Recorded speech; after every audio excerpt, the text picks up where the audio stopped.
So guys, welcome back to the channel, and on today's video we have an update to the Supernova Rise. This is the Supernova Rise 2. Now look, last year was the first year that Adidas released the Supernova Rise, and it was kind of a big deal. The Supernova Rise is an entry-level shoe. Last year they introduced a brand new foam, Dream Strike Plus, and it was a well-priced daily trainer. So with the second iteration, what have they done to make it better? Well, that along with all my thoughts are what we're going to be talking about today. Let's get into it.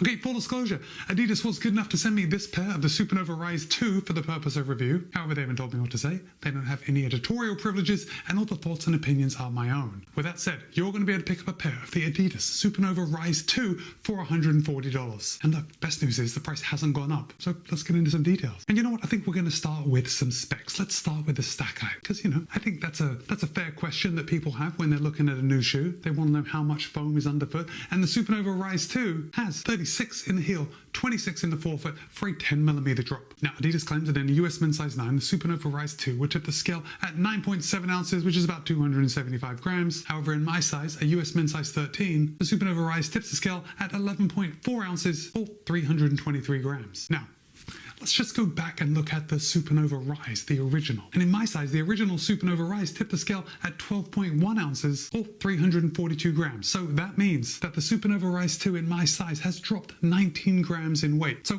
that alone is a pretty big update for the Supernova Rise 2. Right.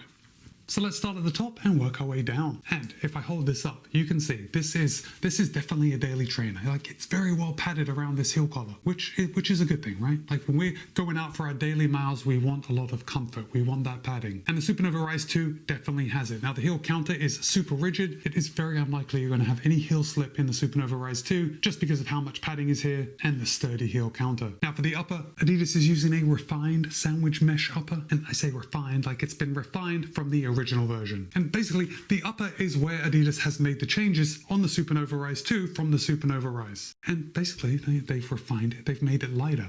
In fact, as I've been talking about this heel collar and this heel construction, it is actually considerably lighter and less padded than the Supernova Rise, which, at least in my opinion, is probably a little over padded. Because when I look at the Supernova Rise 2, there is no way that I feel that this could be more padded. Like, there is plenty of padding here. Another thing that I noticed with the refined sandwich mesh upper is that it just feels a lot lighter and a lot more breathable, which is a good thing, right? I mean, nobody ever says, I wish my feet were just so toasty warm in my shoes when I'm going out for a run. I mean, we don't want them to be cold, but we don't want them overheating. And because of this new upper on the Supernova Rise 2, your feet are less likely to overheat than they would in the original Supernova Rise. The tongue on the Supernova Rise 2 is not gusseted, but we do have a lace loop right here on the front. Now, the tongue has just lost a little bit of weight too. It's a little less padded than the original Supernova Rise, but not any less padded that it actually makes a difference. There was no lace bite across the top of my foot. It was still extremely comfortable. The step-in feel was just top notch, and it just feels good when my foot is actually in the shoe. Now, the Supernova Rise 2 does fit true to size. And by that, I mean I wear a US men's size 13 in all Adidas shoes, and this was no different. However, like all Adidas shoes, the Supernova Rise 2 does tend to run a little narrow. Now, for me, I think I have fairly narrow feet, but if you have wider feet, well, let's just say you're definitely going to want to try on the Supernova Rise 2 before you buy it. But that's not to take anything away from the Supernova Rise 2. I think that's generally most Adidas shoes. They do tend to run just a bit narrow. As far as overlays go, Adidas doesn't seem to have changed that. We got the 3 stripes on the lateral and medial side, underlay coming around the toe box just to keep that upper off your foot, got a solid amount of reinforcement coming along the eyelet chain, and we do have that extra hole just in case you need to do the lace lock method. I didn't have to, just plainly lacing it gave me a good lockdown and my heel didn't move. So when do we come down to the midsole? And this actually hasn't changed over the original version. We're still using the Adidas Dream Strike Plus midsole foam, and this was a new foam last year, and it uses 20% bio-based foundation. So basically you're saving the environment when you run in this shoe. Now, you've probably seen some talk about this being a PIBA midsole, and I'll be totally honest, if there is any relationship to PIBA in this midsole foam, you won't feel it when you're on the run. Now, as you well know, PIBA is used in race day shoes. It's extremely responsive and springy, but also it's not going to be as resilient as denser foams. So if they are using any relationship to PIBA in this, it's probably just a very small part. I have also read that this is just a tweaked Lightstrike Pro material, and Lightstrike Pro is a TPEE foam. So at the making of this video, I can't actually tell you the material that goes into making Dream Strike Plus. What I can tell you though is how it rides, and it rides like a typical daily trainer. With that said, it's not super plush. Now I know 36, 26, there's quite a bit of stack height here, but when you first take out the Supernova Rise, for me at least, my experience running in this shoe was that it did run a little firm in the beginning, but after about 20 miles, it seemed to soften up. So I don't want you to take this for one run and think, oh, it's just too firm for me. The shoe does soften up after a very short amount of time. Now it never gets super soft and plush, so I don't want to turn you off if that really isn't your thing, but the Dream Strike Plus does kind of create a nice middle ground of running feel. So not too firm, not too soft. Now if we come down to the outsole, you can see we've got a good amount of outsole rubber here. The shoe is going to last a long time. Adidas is using their Adiwear outsole rubber, and we got a good coverage. You can see we got black Adiwear outsole rubber up on the forefoot, kind of like a light blue on my colorway here, but then we have almost a clear outsole rubber in the middle. So there is about like 90% coverage of outsole rubber. So this shoe is going to last a long time. If I do look at my lateral heel edge, yeah, I'm not seeing, I mean, a little bit of scuffing, but I'm not seeing any wear. The Supernova Rise 2 is definitely going to go the distance. What you're also noticing when you look at the bottom are these blue bars. These are the Adidas support rods. Now, they are much like energy rods found in the super fast Adios Pro 4, except they're really not foam. These are an EVA support rod, and they're just a denser foam than the rest of the Dream Strike Plus midsole foam. And they do something similar to when a shoe has a plate or when it has rods, not in the propulsion side, but actually the support side. So they're just going to give a little structure to the softer Dream Strike Plus foam, and they're just going to add a little bit of support when you're running toe to heel to kind of keep you moving in the right direction. Now, just because the Supernova Rise 2 does have these support rods, this is not a stability shoe, it is a neutral running shoe, but it just creates a more stable ride. And it certainly felt that way underfoot. Now, one thing I want to point out is when I hold it up like this,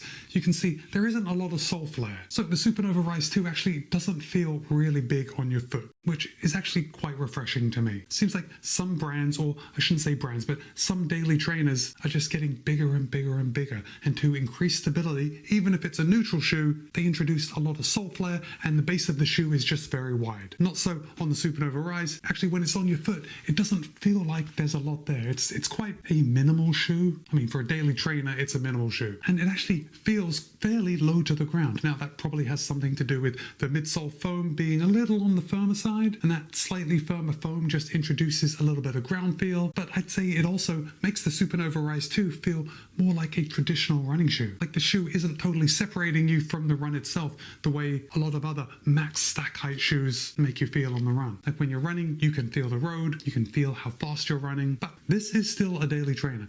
And for me, I would only take this out on my easy runs, even though I think it is very well suited, at least as far as daily trainers go. I think it is very well suited to picking up the pace if you had to. So we're talking strides at the end of an easy run. And of course, there are better options out there if you want to run fast, tempo, intervals. But look, if you wanted one shoe to kind of just do it all, maybe run fast when you wanted to run fast, run slow when you wanted to, the Supernova Rise 2, actually, it wouldn't be a bad choice. And even though I said that you do have quite a bit of ground feel in the Supernova Rise, I think it is protective enough for the long run. Now, in my testing, I'll be honest, I haven't taken this over for 10 miles at any one time, but after 10 miles, the shoe felt fine. My feet didn't feel fatigued. Everything was still very comfortable. So I think Adidas is onto something pretty good with the Supernova Rise 2.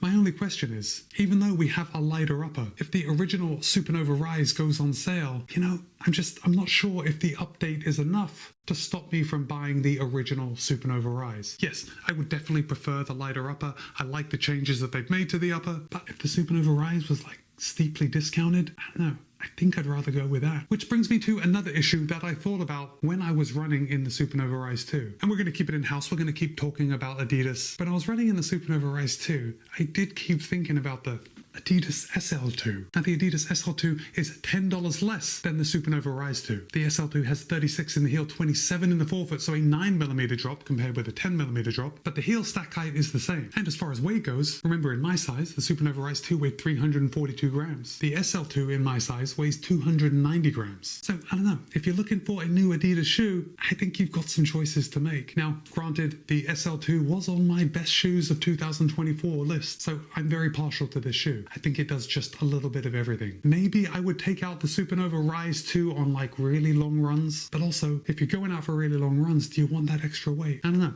There's definitely a market for the Supernova Rise 2. It's just for me, I just can't get away from the SL2. Got that light strike and then a full length of light strike pro foam. The SL2 it's still a beauty. And then of course we've got the Evo SL, which is only $10 more than the Supernova Rise 2. But I don't think I'm going to get into it. The Evo SL, as you know, is just, it's a gem of a shoe. Anyway, I'm going to place links to the Supernova Rise 2, the SL2, and the Evo SL in the comments of this video, just to make it easy for you in case you want to pick up one or the other. All right, so now I want to hear from you. Did you run in the original Supernova Rise? Are you thinking about picking up a pair of the Supernova Rise 2? Drop a comment and let me know. Look, the Supernova Rise 2, it's a solid shoe. It's very comfortable. It's going to be an excellent running shoe. And if you are thinking about picking up, yeah, I would encourage you. But if you are thinking about picking it up, I think you've got some other siblings of the Supernova Rise 2 to consider as well. But that's it for me. It's Matt B. This has been my review of the Adidas Supernova Rise 2. Be kind, be happy, run well. See you in a couple of days.